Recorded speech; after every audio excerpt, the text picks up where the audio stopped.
I think is insanely impressive considering the fact that he's done it in over 16 games so far during the summer split. Let's go ahead though and get into draft itself. Hong Kong Attitude going to be on blue side. Siv's taking a nap on red side with AHQ as we get rid of the Graves away from Kongya.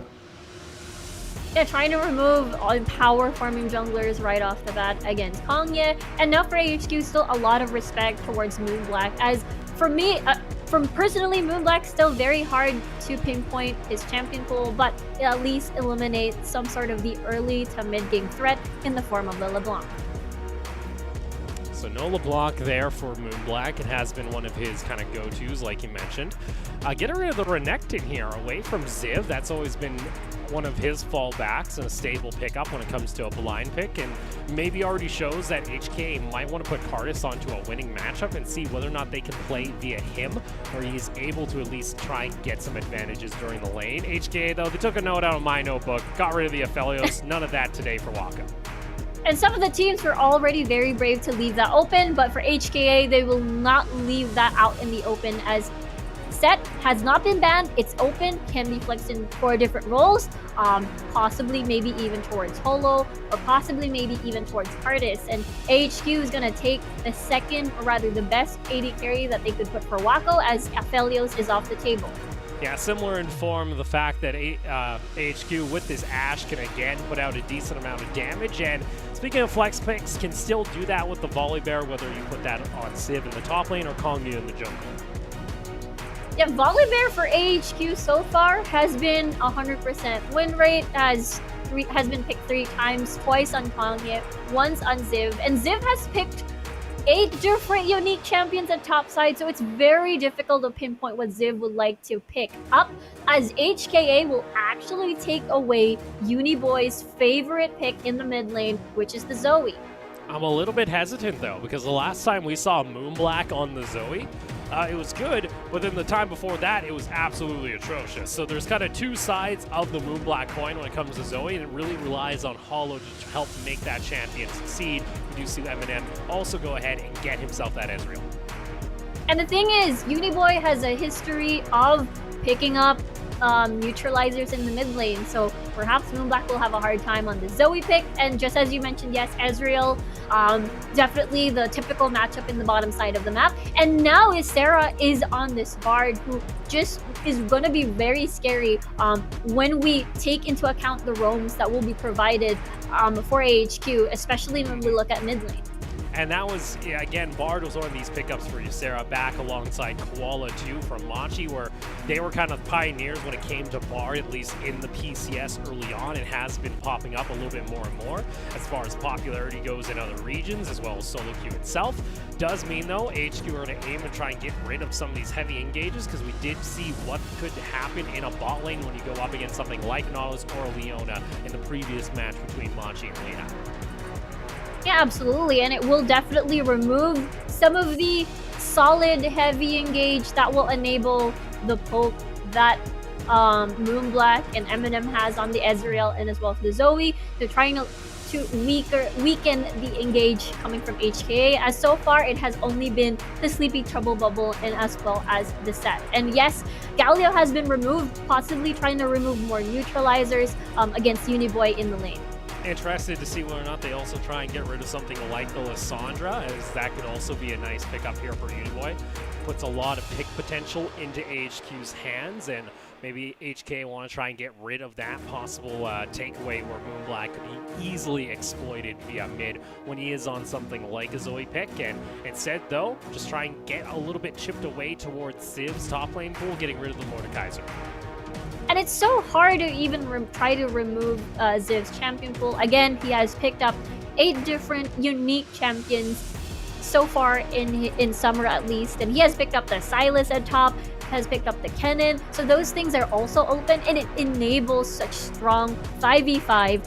And at least for HKA, they're still able to keep at least one heavy engage, as Thresh is banned, Nautilus is banned. Therefore, Leona would be the next big choice. Yeah, heavy engage coming out from Leona in answer to that immobile mage that you'll have in the mid lane for Uniboy in the form of the Syndrome.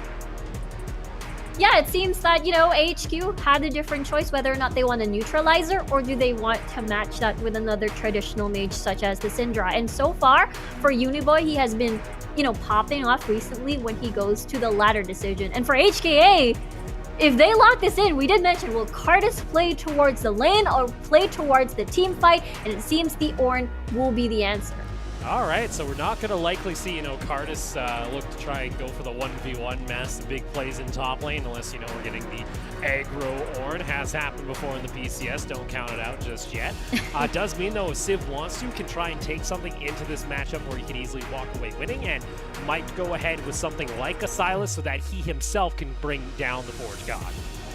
And the thing is, exactly, for AHQ, they simply lack the AoE setup aside from the Bard ult rather. So therefore, Sylas has a lot of options to steal the Ornn Horn, has the ways to steal possibly the Solar Flare. So AHQ will not lose any of the team fight AoE CC that AHQ could possibly lack, as they do have a lot when it comes to the single target department.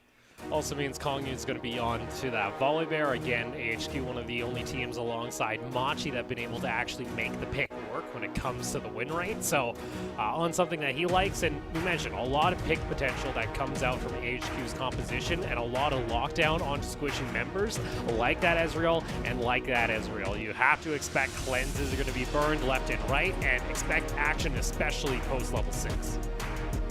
Exactly, absolutely scared for Moonblack in general, just because, just as you mentioned, a lot of pick potential, and Zoe can be extremely vulnerable when it comes to the laning phase. And yeah, if you pair that up with Kongyu in the jungle, it just makes things even harder.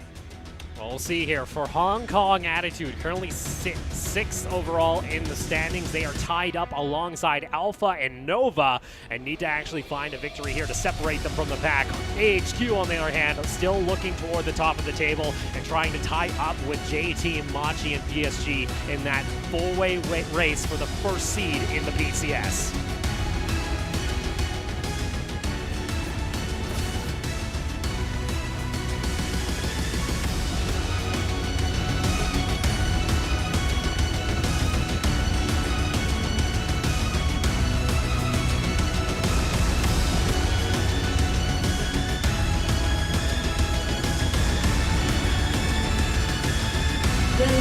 The Summoner's Rift.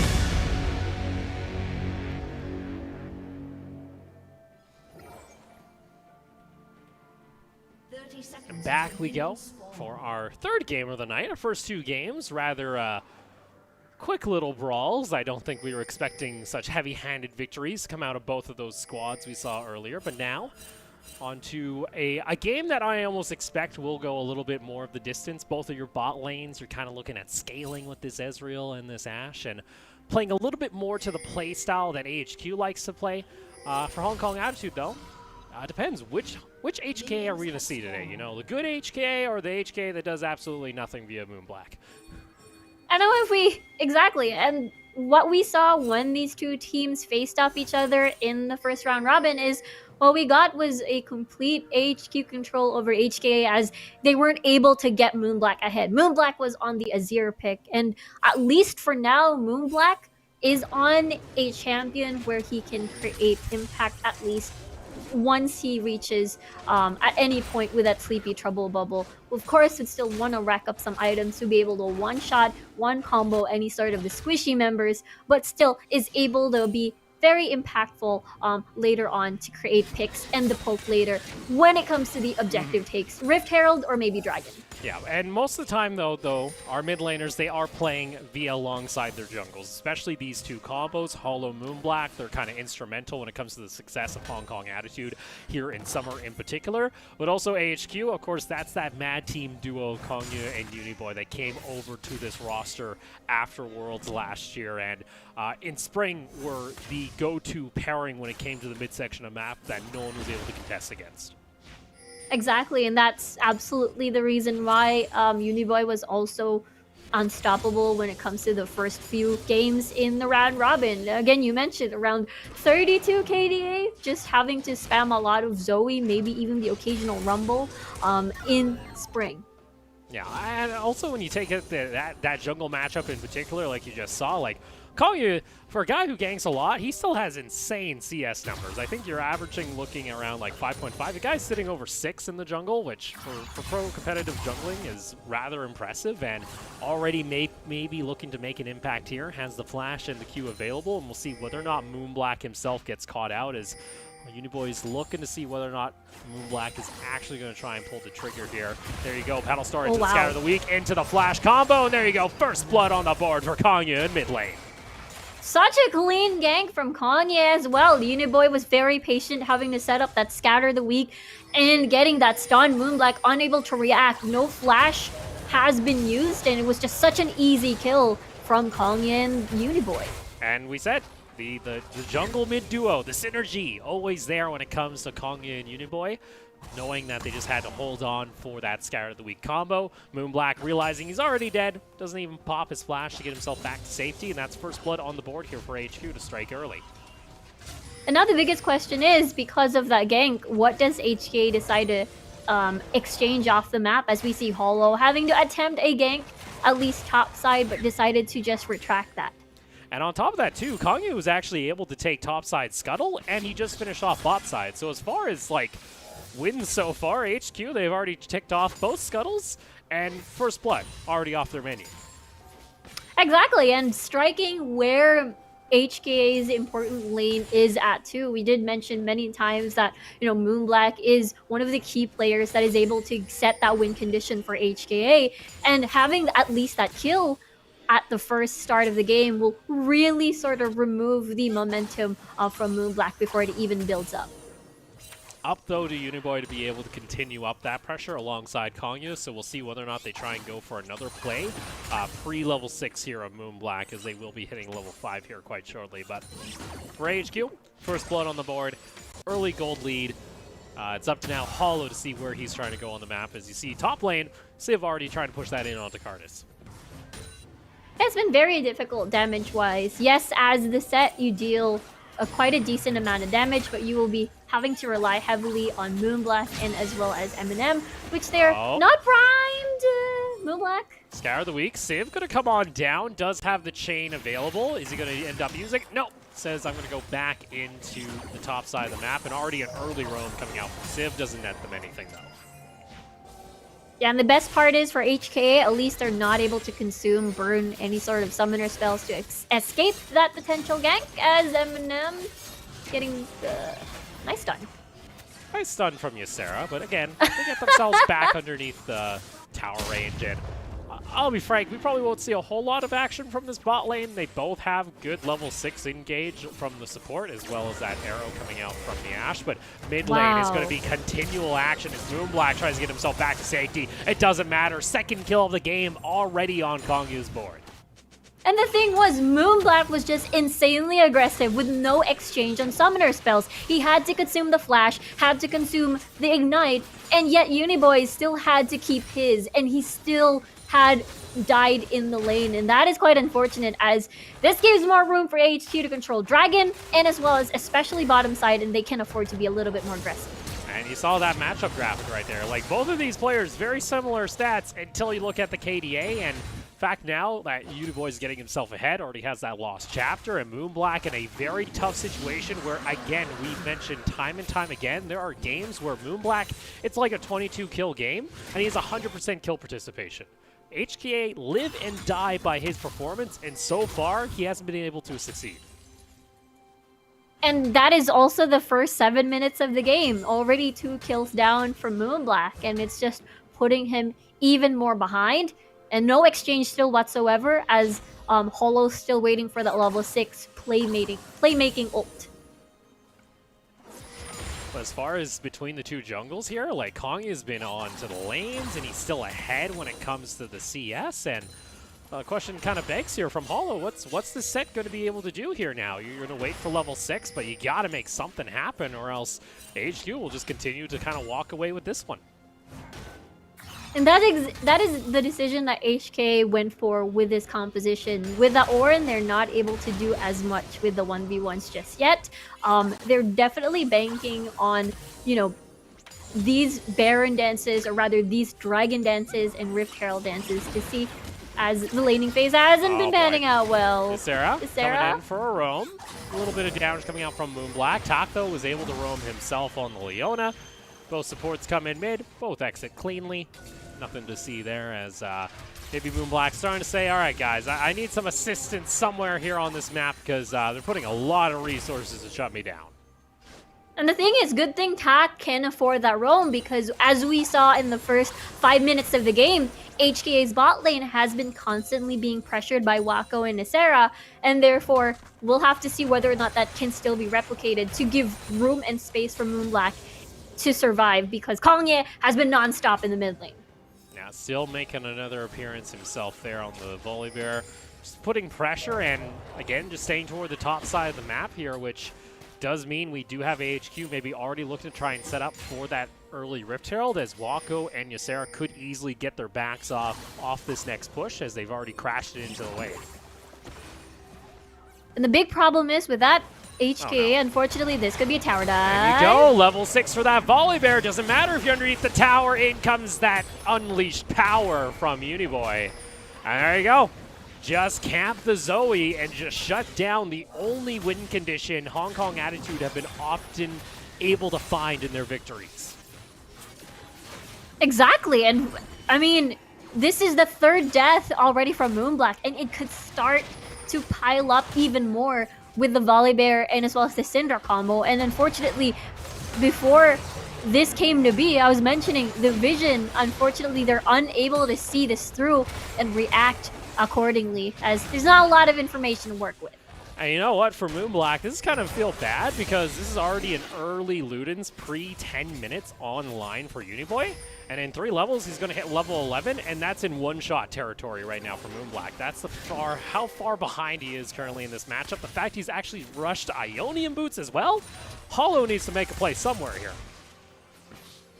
And so far, Holo has been trying to pick up the pieces, or rather hasn't been felt as much in the first 10 minutes of the game, which has been completely crucial because AHQ has been making moves and HKA unable to trade with the movements. And with that said, yes, you're right, this could potentially open for Moonblack getting one-shotted from Scatter the Weak to Unleashed Power, and therefore Kongya can focus more on the other lanes. As what we can see, Wako and Ysera are definitely fine on their own. They've been pushing Eminem Tak so far, as Eminem had to go back constantly with, you know, a 20 CS gap already building in favor of Wako. And it kind of screams to jungle inactivity from Hollow in particular. This set, like this bot lane has been consistently pushed by Wako and Ysera. We mentioned, yeah, AHQ, they can always fall back to this bot lane that even when they are getting camped, they still go even. Well, if they're not getting camped, then they're just ahead at this point. That's how this team operates, and that's how they've been able to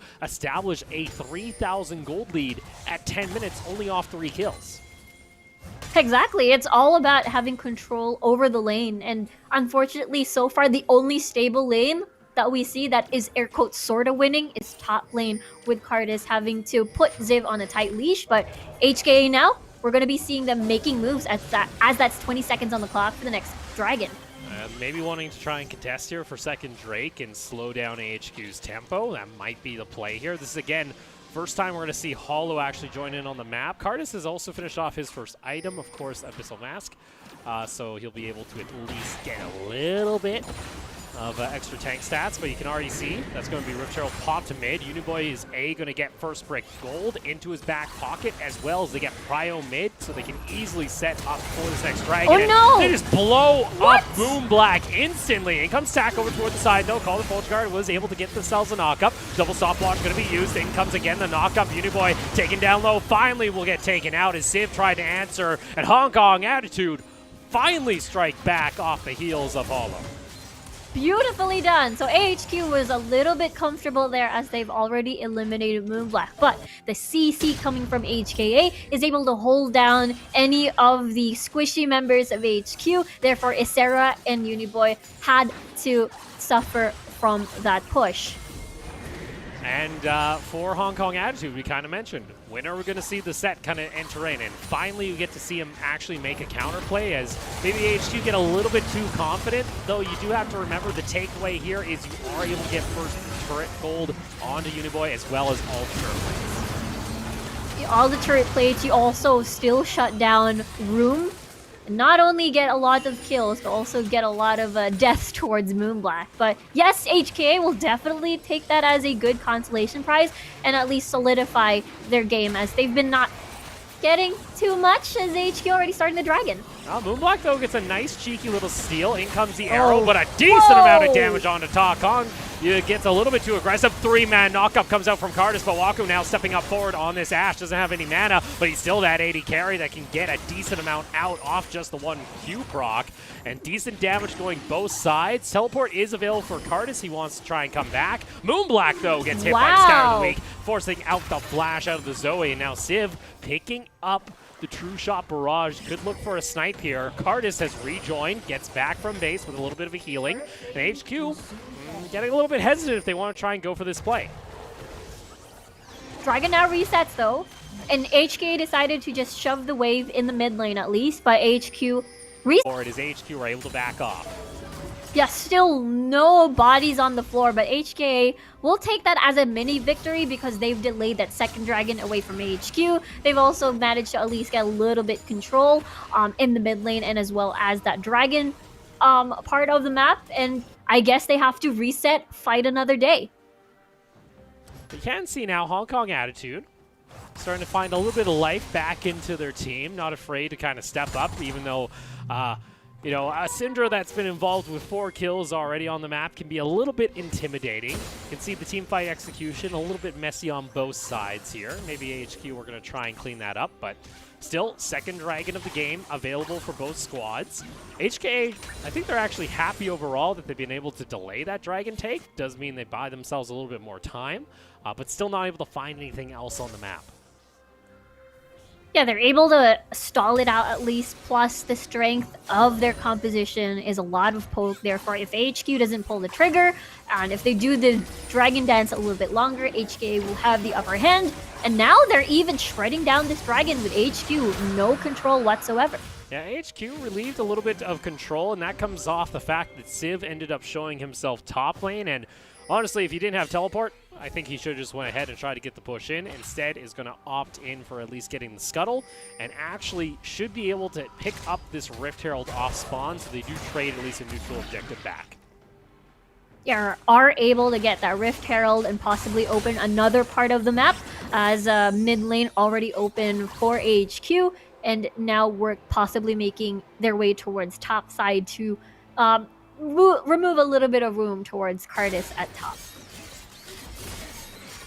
And with Waku and Ysera still hovering toward the top side of the map, makes it pretty difficult for HK to really do much here. M&M gets caught out, forced to use the cleanse immediately, as Waku was able to find a little bit of pocket of vision that he was able to work with. And with that, AHQ able to land in the Rift Herald. Sure, you're able to at least trade one back on the side of HKA down bot, but still getting some gold back onto Ziv on this Silas that's now come online with his Proto Belt.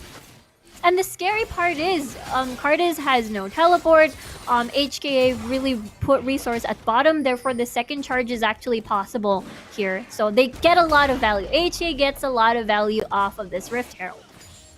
There's no real response coming out from Hong Kong attitude, as they still sit about 6,000 gold behind HQ. HQ have a pretty solid gold lead to work with. We'd still like to see them be aggressive now that the fact that Uniboy will be hitting that level 11 where you have that second point indulged.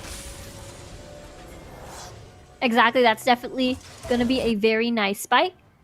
Speaking of spikes towards HQ, they've got a lot of spikes in the form of the vision control, I suppose, when it comes to the deeper parts of the jungle of HKA. But HKA managed to clean that up a little bit more. Therefore, not a lot of information for AHQ to work around with. Thing is, for AHQ, Cleanse is very rich from HQ side. Therefore, there's a lot of single target CC on HKA, and as well as a Crucible already being rushed from Ysera. We also talk about the fact that Wako's been able to farm up a Storm so far in this matchup, almost up over 50 CS over M&M at this point. AHQ also looking to set up for a possible play. There's the differences in CS alone from this bot lane adds an extra grand into this Ashe's back pocket. We see here, Engage coming out. Ysera gets caught out toward the side, gets himself away with the Magical Journey. In comes Cardis with that Call of the Forge God in. Oh Wow. no, that's actually Wako getting caught out, gets himself back over to safety, but that will be Ignite. enough damage to finish him off. The kill going on over to the Leona, but does get traded back as Moonblack will be taken out of the picture. Civ, though, in top lane, pushing in toward the inhibitor tower. And that's the thing, it was a 4v5 situation. At least AHQ was able to get a trade, kill. But the thing is, just as you mentioned, AHQ was pretty much busy removing the top side tower, the inner tower. And again, the value off of that Rift Herald as HKA resulted on putting resources elsewhere in the map. So there you go, Moonblack. He at least gets himself an assist today. He'll be happy, but currently sits 0-5. Zoe, not worth a whole lot of gold. But the objective here from Moonblack is just to try and get a good bubble onto one of these targets like Wako you saw during this team fight. And that's the thing, you can still rely on Eminem at least. And here, they managed to get at least Wako, separate the support off of the AD carry. But at the same time, Moonblack has no escape, as that is his only path of retreat. And again, just as you mentioned, look at Wako. He now has a Runans. That's still at least 2 items for both of these AD carries. But in terms of how fast the DPS output is, Wako will definitely come on board, as Eminem will still would like to have a prime position for his pokes. Yeah, again, this is an Iceborne Gauntlet build. Ezreal, he does some damage, but is mainly there for the safety to try and kite back AHQ when they get aggressive in onto this Ezreal pickup. So when you take a look at damage, you've got to favor that Ashe when it comes to long-duration fights, but we'll see whether or not that's still going to be the case if they get the catch, though. We have seen now Wako caught out position by a Call of the Forge God, and Moonblack still is useful in this composition when it comes to setting up kills with the bubble. Yeah, definitely still a lot of utility to offer for HKA, especially once HQ doesn't pull the trigger. A little bit worried for HK, though, as they're a little bit separated off of the fight. Here we go. Arrow comes out from Wako, not going to land. Now Call of the Forge God going to be used, trying to go for a re-engage. Gets no knock-up as Uniboy may be caught out himself. Tak, though, ends up missing an easy Zenith blade. He needs to be landing. Uniboy still with that Scour of the Weak, not able to clip any targets with his orbs, but still, looks like Disengage comes on through. AHQ might be looking for a hunt now, but with no Crystal Arrow, really hard to find a pick on HK. Ziv has managed to steal the Ornhorn. We've got Ysera still on the Tempered Fate, so other key ults to start the fight is still going to be available. And for HKA, they still have the Set and as well as the Leona ult. Therefore, that's the reason why HQ is still a little bit worried at the moment. And you saw Moonblack shows himself on the bot side of the map, so this is actually a 4v5. Call of Forge God going to be coming out from Ziv, able to find the knockup into a 2-man Tempered Fate. Zoe now making the roam on over, but the suplex is already there. Hollow gets into the back line, gets some damage, but still not going to be enough. Hollow gets taken on down. The Leona to follow. It's a 3-man knockup from Cardis, though, to try and turn back the fight, but this Ashe remains untouched the entire time. It's going to be a triple kill over to Wako, and Ziv finds his second kill of the game on the Silas. Whoa, okay, that was an amazing setup from Hollow. Unfortunately, though, the setup was not there. There's just too many bodies for the body block for any sort of skill shots to enter the fight, and it's too late as the front line of HK has already collapsed. And again, just as you mentioned, Zoe was pushing the bot side of the map, temporary 4v5. HQ gets confidence in setting up that one, as unfortunately, despite having a beautiful setup, there's the Crucible, there's the Cleanse. You cannot hold Wako down. I'll go to Cardis. He's had himself some beautiful knockups on this Ornn during these choke points, but target selection from the Hong Kong Attitude remains an issue, and when Wako is just free hitting that front line on the Ashe, it's pretty devastating. And just like that, it nets them now a 7,500 gold lead on the side of AHQ, as well as that second dragon in their back pocket as they work their way to Seoul. Exactly, and a very comfortable take as well. The first take, HKA was able to delay at least and force a reset, but now this time around it's different, as HKA was not able to set up the waves properly just in time for the dragon take. And again, look at Wako. He did not even use his Cleanse at all. Crucible was enough. Even though HKA has already dished out their hard CC, it's still not enough to remove Wako off of the map. You see here, AHQ already looking for a roam toward the top side of the map. Moonblack might get caught out. And speaking of getting caught out, though, Ysera might have found himself in a bad position. Teleport going to come out from Cardis, wants to join in. Call the Force God going to be popped immediately. They get on top, but a nice Tempered Fate able to delay the fight. Does AHQ try and go for a re-engage? Ysera going to be the sacrificial lamb, as Silas is still in that mid lane, deciding not to pull the trigger. A nice bubble lands there on the Kongyu. Well, unfortunately, no follow-up, as Hong Kong Attitude will be happy just getting the one kill. And HKA has also managed to, whoa, half HP arrow. Into a beautiful combo, and there goes the Zoe, gets popped immediately, and there is the engage now from AHQ as they say, all right, AP mid's down, there's no magic damage, and there you go, a nice ultimate coming out from Ziv with the Soul and Solar Flare, and they continue here onto the fight. Kongyu taking some damage, but guess what? Wako and Uniboy still safe on this front line, and with the Scatter of the Week combo, it's an extra 2 more kills, make it 4 overall for AHQ.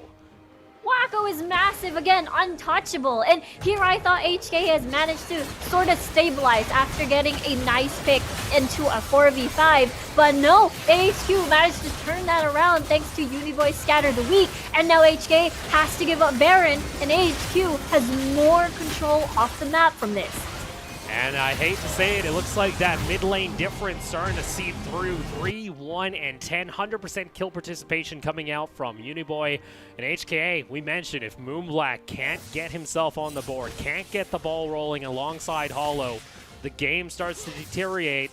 And just like that, HQ 10,000 gold in hand alongside a Baron buff. And yes, it's starting to look like that because this looked good. They managed to get a 4v5 in their hands, able to at least get a pick off of Ysera, therefore no Tempered Fate, no stuns whatsoever. And this part right here where they still continue the chase, and Ziv held on to his teleport very, very long, decided to keep that and walk manually since it is enough anyways. And this is the play making Scatter the Weak into an arrow. Beautiful from AHQ. Yeah, Hollow just wasn't able to get in front of the arrow, decided to hold on to his flash, and that ends up costing them, because like we mentioned, without that Paddle Star damage coming in, it's really hard for Hong Kong Attitude to really try and turn around these fights, especially without a bubble, and it's just an easy pile drive in, and Uniboy with another Scatter of the Week combo. Yeah, HQ, again, for HKA, if they have no answers to Wako, with that Crucible on board, with that Cleanse still not able to be burned out since the first fight, or second fight in the Dragon Pit, then unfortunately, it's going to be a tough cookie to break to eat, as that's stun towards attack. And HQ has conquered HK's jungle. Yeah, jungle is going to be, again, suffocated down by the side of AHQ. Sure, you got a True Shot Barrage. It's only there to check whether or not there's people still around.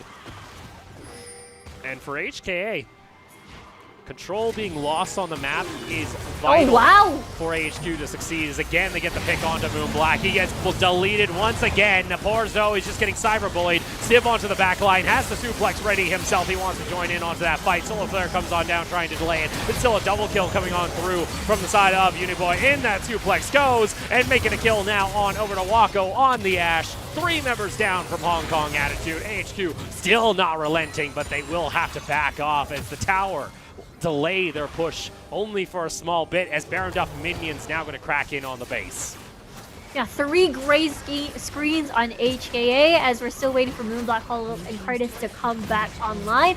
But the thing is, all waves are shoved in favor of HQ. They're set up perfectly for this Baron push, and it also sets up well for that 3rd dragon for HQ on that Cloud Ring. And components of Hong Kong Attitude that are supposed to be self-sufficient in their lanes, supposed to be getting the resources from the jungle, we just never saw that this game, it felt like. We did see Cardis, he's on an Orin, he's there for the team fights, but when it comes to the 1v1 in lane and trying to get himself to a split push threat, that's just not going to happen. Now AHQ going to start running away here with the map, 12,000 gold and soul point on the next spawn off this engage from Ysera.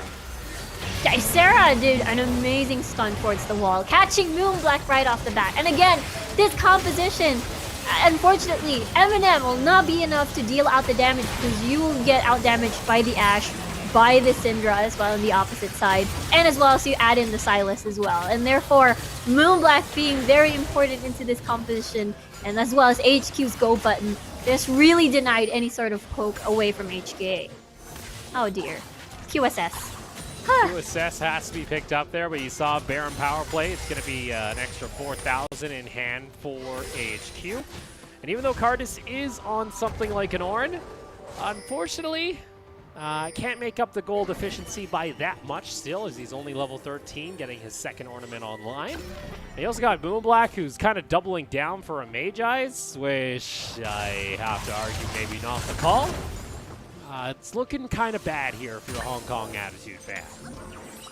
Exactly, and it all boils down to how Kongye has been just very active and focused more on getting Uniboy ahead, and at the same time shutting down HK's win condition. And it's a two birds in one stone kind of thing, and HK unfortunately has to make do of the situation as Sarah. Oh no, Moonblack still, and Sarah goes over the wall. He says, I want this Zoe, and they're able to get the damage. Teleport going to come out from Ziv as well to rejoin onto the fight. Sarah gets taken on down, but you need to get these main members of AHQ. You gotta target onto Uniboy. You gotta target onto Wako, because if you don't, you're just gonna lose back the fight. And even with a member down, AHQ not hesitating to pull the trigger to continue the push.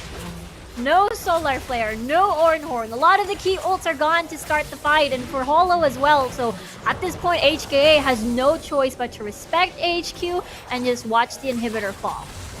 And there you go, second inhibitor of the game taken here by AHQ. Bot side of the map completely out of control of Hong Kong Attitude, only a minute before the next Baron spawn. It all started here. They were the ones that found the fight. They wanted to get a pick off of the Sarah, and the Sarah's like, okay, I found the Zoe again, and is able to land a stun. And that, yes, HK is able to get at least a kill off of the Sarah, but unfortunately, AHQ still had Wako alive and kicking, and no threats whatsoever with really, really low HP bars from HK. So now you're looking at 6 to 16 on your kill count. It's looking a little bit dire overall. And again, next Baron spawn, Hollow's going to at least try and take a scuttle for himself, or at least get some free vision. But you got to worry about this bot lane that's going to continue to push in on the side of AHQ. Cardis does at least have a teleport to deal with that, but with two waves pushing in, that's a different problem entirely on its own.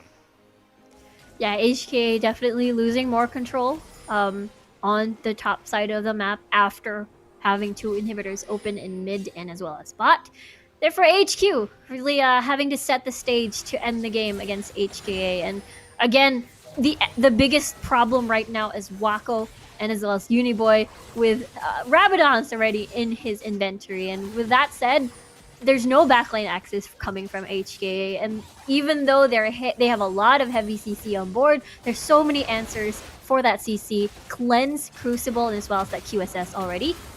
Now this could be the last fight. There you go. Ysera's going to act as that bodyguard for the rest of the team. A stun lands in onto Hollow, Tempered Fate. Alongside the Ash Arrow, some bad timing on the CC. Hollow trying to go for the flash engage, able to get himself Kongya, but again, still not enough damage to take him on down. Eminem getting a little bit of damage. It's a separated fight on both sides of the map. That's a nice bubble to land onto Wako, but it's just not enough. And you see Eminem getting torn apart, ends up popping his ultimate. Still going to get taken on down, and Civ finds himself a double kill. Over the wall they go. Moonblack goes in for the portal, but unfortunately he comes back to where he goes, and there you go. It's going to be 4 members down for HKA. Make it 5 as the ace comes through from AHQ, as they're going to go ahead and look to secure the game away from Hong Kong Attitude. 6 to 21, another dominating match here at the first day of week 7, and HQ remain toward the top of the standings. HKA remain in that mid-pack tie for playoffs. And what a finish. What another dominating finish for AHQ. Definitely going to be happy about that one, as they're still fighting to the top of the standings when it comes to the seedings towards playoffs. But that is a very brutal game for HKA, and it seems to be a very reminiscent game of what we saw when these two teams faced each other once more. Yeah, unfortunately there for Hong Kong Attitude, they weren't really able to swap out their fate as we saw previously, and for HQ, again, that jungle mid duo, once they're on board, once they're rolling, the synergy is there for Uniboy and Kongya that just looks unmatched for most of the teams here in the PCS. Yeah, it was an absolutely dominating first 6 minutes of the game. You've got AHQ duo at bot side having to handle their own shoving Eminem and Tak.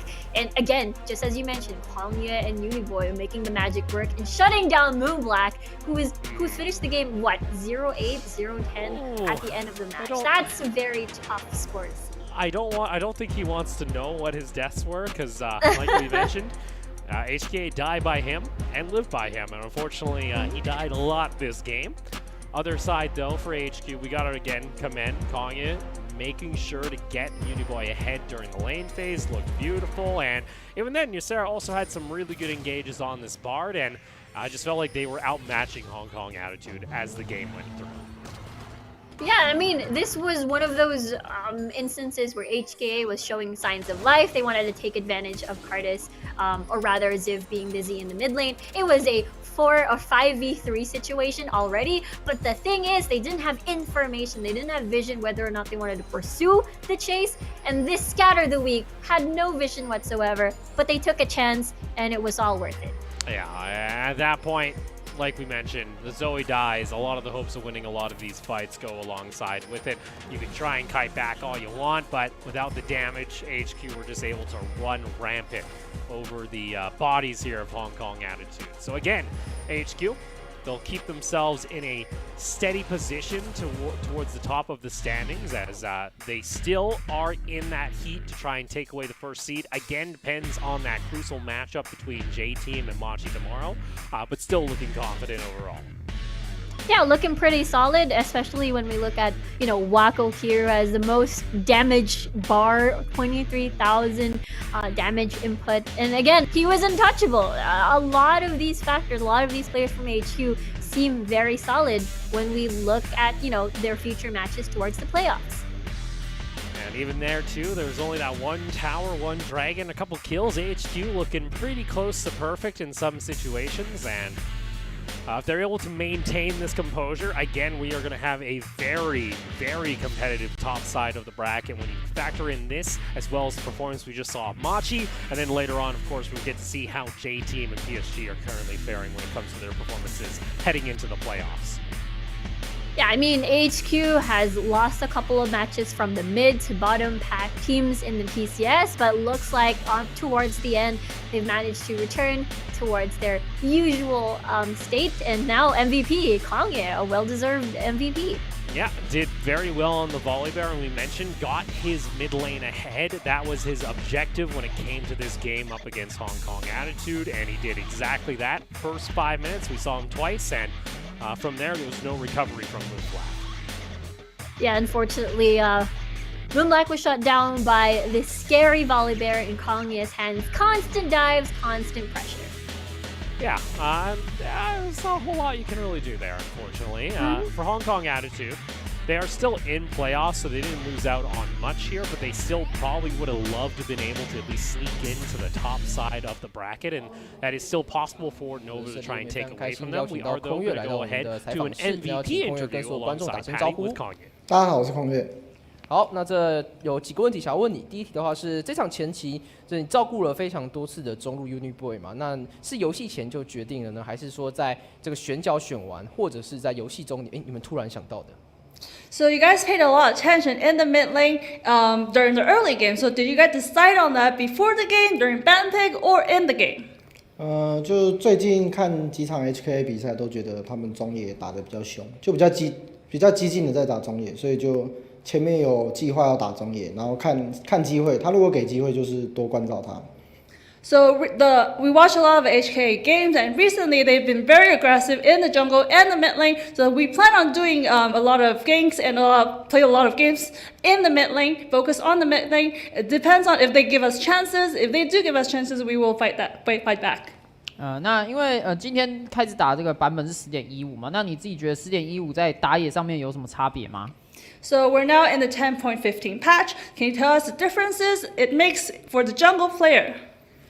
其实打野好像都没有什么差，但有多一只新英雄要季后赛才可以用。然后我自己觉得新英雄很强，我自己也玩蛮多。其实其他打野好像都没什么变。So it doesn't really make much of a difference in the jungle, but there's a new champion called Lilia. We can use that in the playoffs, and I feel like I play a lot of it in solo queue. I feel like it's a really nice champion, very strong champion for jungle. 哦，那因为今天刚好是挖口的生日啦，而且你们这把顺利赢下来之后，其实对季后赛其实是有很好的帮助。那队伍有打算送给他什么东西吗？ So today is Wako's birthday, your ADC. So does your team plan on bringing any birthday present for him? 基本上我们对每一个人生日都会许一个，就是希望能拿冠军，所以就希望我们能顺利拿到冠军吧。 So all our team members, when they have a birthday, they always make the wish that to win the championship. So I guess our team's wish is to win the championship. 好，那我们感谢空月接受我们的采访，那也恭喜 HKA 在今天的比赛获得胜利。那在刚刚的采访，我听到一个关键，他说这个季后赛有新英雄的登场。 Well, that would be a pretty nice birthday present, to say the very least, if they're able to secure that. But again, that's still a long and tedious road for the squad if they want to be able to make it into that grand final and more or less just win the PCS. Again, you gotta stagger your expectations, but if they're looking as good as they did up against Hong Kong Attitude, exploiting their weakness, easy to do, probably. Yeah, AHQ definitely want to get that second run in, considering their run back at Spring, where they finished really great. But yeah, looking forward to more matches. And speaking of finishing, we'll see whether or not Liab can secure themselves a much-needed win over Berjaya Dragons. We're going to go ahead and take a break, but when we come back, that is the last spot battle when it comes to the playoff race.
CTBC Bank is Taiwan's top financial institution, but we're not stopping there.